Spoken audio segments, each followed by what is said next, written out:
as well as from the community. Yeah, well, with respect to the recording, it sounds as if it's Shane, because it's saying Shane here, and he's identifying himself as Shane. So that probably speaks for itself.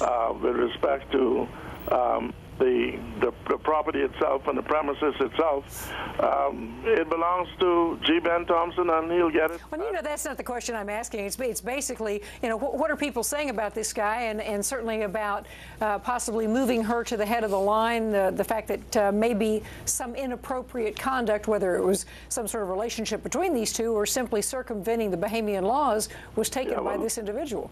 A lot of people are complaining about it, that they're being, other people are being fast-tracked, so they're saying they want to be fast-tracked too, and they're very concerned that other people, especially Nicole Smith, was given special treatment in the circumstance. So a lot of people are complaining. On the other hand, Shane has his following, and there are a lot of people in his party, the Progressive Liberal Party, who love him very much and will probably support him again. But a lot of people are complaining.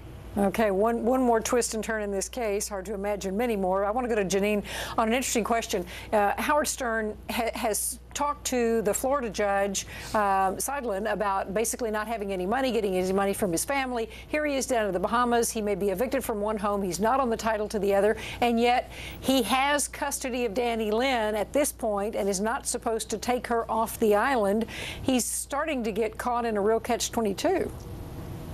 Clearly, Catherine, it's a catch-22. And what's so amazing to me is that Stern is not a legal resident of the Bahamas. Therefore, how is it that he has any rights at all to litigate or even to be in the presence of the baby? I understand he's the presumptive father, but it seems to me that for him to even reside in the Bahamas, he has to apply for legal residency, or else he has no right to be there with the baby. This should force the issue of DNA to establish his right to be with that baby.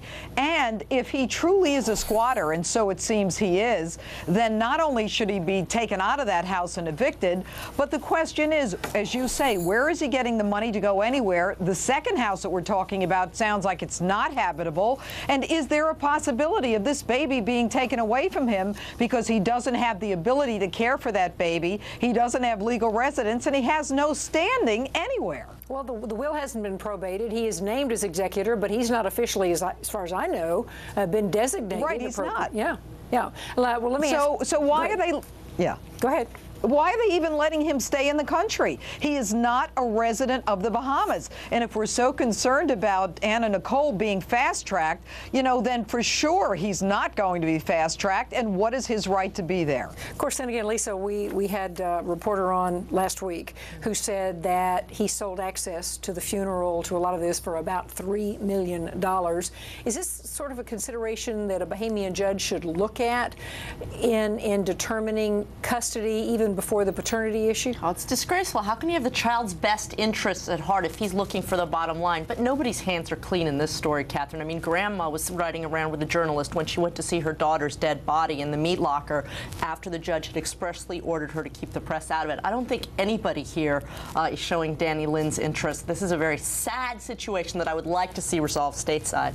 All right. Well, surprisingly, Larry doesn't seem to, thus far, we haven't found that problem with him. Another question. In the inquest, they are obviously looking at the circumstances regarding Daniel's death, and the owner of that home, I'll get to this in the next block, found certain things, including claiming he found methadone in the refrigerator. The Bahamas do not allow the prescription of methadone for pain management. What about the importation of drugs? What about the allegation that he was bringing drugs into the Bahamian hospital, Howard Stern, for Anna Nicole? Could he be looking at other legal troubles down there? Well, I think there's a lot that smells bad in this situation. And then you have Ben Thompson's son saying, geez, there was something on that hard drive and messages that she sent me and pointing the finger at Howard. And he's turned it over to the cops. Yeah, there's something that it doesn't smell right. And how did the son, we never resolved how the son died. I mean, where'd all those drugs come from? But I'm a little skeptical about the Bahamian prosecutions because we see them selling visas. I don't see Mr. Gibson getting indicted anytime soon.